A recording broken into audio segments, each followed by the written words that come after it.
हरियाणा यमुनानगर नाबालिग के शरीर पर चोट के निशान व चप्पल से हुई मासूम की पहचान, रेप, फिर 6 साल की बच्ची का मर्डर।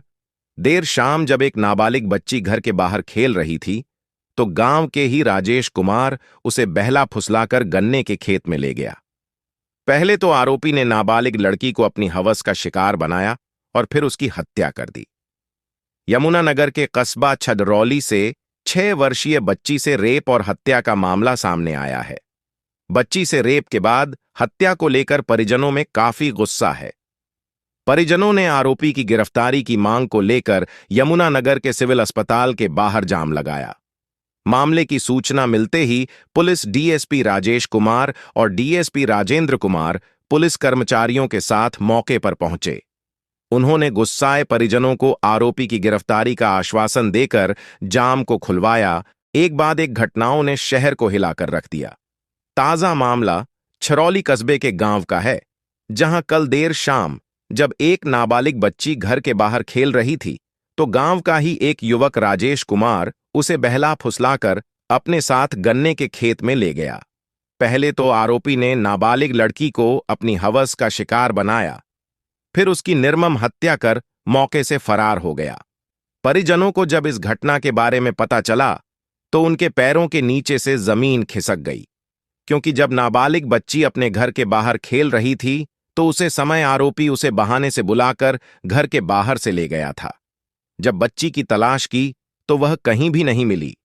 यह बात आग की तरह पूरे क्षेत्र में फैल गई और आसपास के गांव के लोग भी बच्ची की तलाश में जुट गए। तलाशी के दौरान नाबालिग का शव रात गन्ने के खेतों से बुरी हालत में बरामद हुआ। उसके शरीर पर चोट के निशान और घाव थे। आरोपी ने बुरी तरह से नोचा हुआ था। लड़की की पहचान उसकी चप्पल से की गई।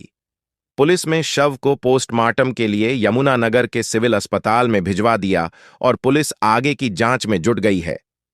क्या पोर्न देखने से बढ़ रही है भारत में रेप की घटनाएं? भारत में इन दिनों लगातार रेप की घटनाएं सामने आ रही हैं। इसी बीच ये खबर आई है कि कोलकाता में हुई रेप की घटना से पहले आरोपी ने पोर्न देखा। कुछ मीडिया रिपोर्ट्स में दावा किया गया है कि इसी के कारण रेप की घटना हुई है। यह पहली बार नहीं है जब पोर्न को रेप के लिए जिम्मेदार बताया जा रहा है। लेकिन क्या इस बात में सच्चाई है कि पोर्न देखने के कारण रेप की घटनाएं होती हैं? आइए जानते हैं कि रिसर्च इसके बारे में क्या कहती है। पहली रिसर्च बीबीसी की एक रिपोर्ट के मुताबिक साल 1970 में कोपेनहेगन यूनिवर्सिटी के प्रोफेसर बर्ल कचिंस्की ने एक रिसर्च की। उन्होंने स्वीडन, जर्मनी और डेनमार्क में पोर्न पर बैन हटने के बाद यौन अपराध पर रिसर्च की। उन्होंने पाया कि यौन अपराध की बढ़ोतरी और पोर्न में किसी तरह का कोई संबंध नहीं है। कैलिफोर्निया यूनिवर्सिटी के समाज विज्ञानी नील मलेमत ने भी पोर्न और यौन अपराधों पर कई रिसर्च की हैं। उन्होंने बीबीसी रेडियो के एक प्रोग्राम में बताया था कि पोर्न उन लोगों के लिए खतरनाक साबित हो सकता है जो पहले से यौन रूप से आक्रामक हैं। मलेमत ने 300 पुरुषों पर एक रिसर्च की। उन्होंने पाया कि जिन लोगों में पहले से यौन आक्रामकता थी और वे यौन आक्रामकता से जुड़े पोर्न वीडियो देखते हैं तो मुमकिन है कि वे यौन रूप से अधिक आक्रामक हों। अमेरिका के मशहूर पत्रकार माइकल कासलमैन 13 नॉन फिक्शन किताबें लिख चुके हैं।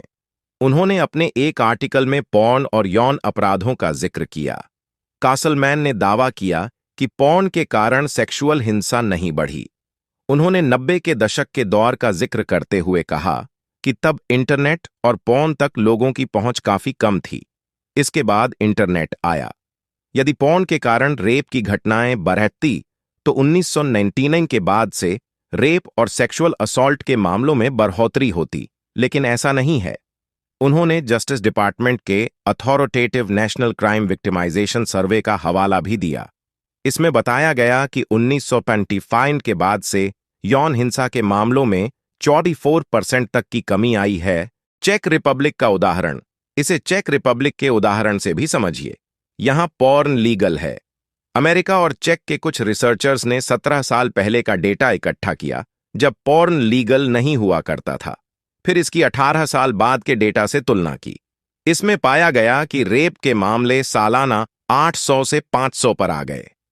पॉर्न लीगल होने के बाद चाइल्ड सेक्स अब्यूज जैसे अपराधों में भी कमी आई। पहले ये 2000 प्रति साल थे, फिर 1000 प्रति साल हो गए। दोस्तों, अगले न्यूज के लिए सब्सक्राइब कीजिए और ये जानकारी सब तक पहुंचे उसके लिए लाइक और शेयर कीजिए। धन्यवाद।